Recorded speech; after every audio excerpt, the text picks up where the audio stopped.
Hello and welcome to Italy. I'm in the beautiful city of Florence and I'm here in the Piazza Signore. This is actually where the opening scene of the show, Light in the Piazza, takes part. We have the two main characters, Clara and her mother, stood in this square and they're admiring the beautiful architecture and the statues and talking through their tourist guide. And they talk about this tower which is behind me and how it would ring a bell of a warning for a river overflowing. And that's what we're going to be talking about in this video. We're going to be talking about the flood that occurred in here on November 4th, 1966. And we're going to be talking about the impacts of that on the city and especially on its culture and the damage it did to this city. So do join us as we take a tour. So the cause of the flood was this river, the River Arno, overtopping its banks when the water level got so high. So you can see actually the risk of flooding is quite low, but when it does happen, you can see just how dramatic it must be for those water levels to go over the banks of this river.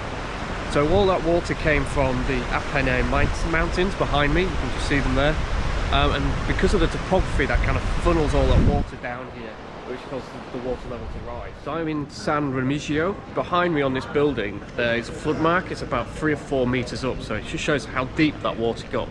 And the reason the water got so deep was because these streets are so narrow and surrounded by really tall buildings, and that funnels the water, making it flow really fast.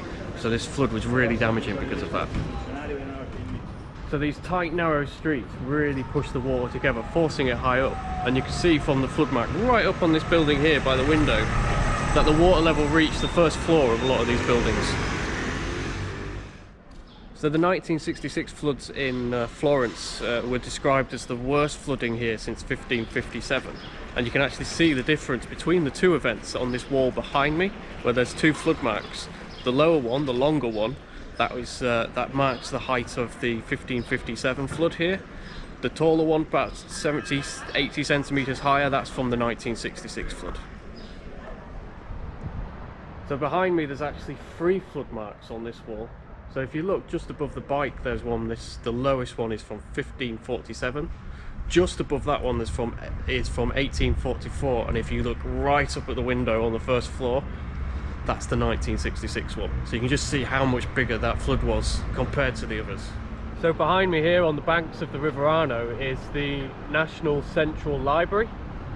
This was really badly affected by the flooding. A third of its collection, a massive 1.3 million books, were damaged, covered in mud, the pages torn out from the spines of the books because of this flooding. What happened was there's a group of volunteers who came and cleaned up all these books and all the artwork in the city that was destroyed, and they were called the Mud Angels, and they're regarded as heroes in this city.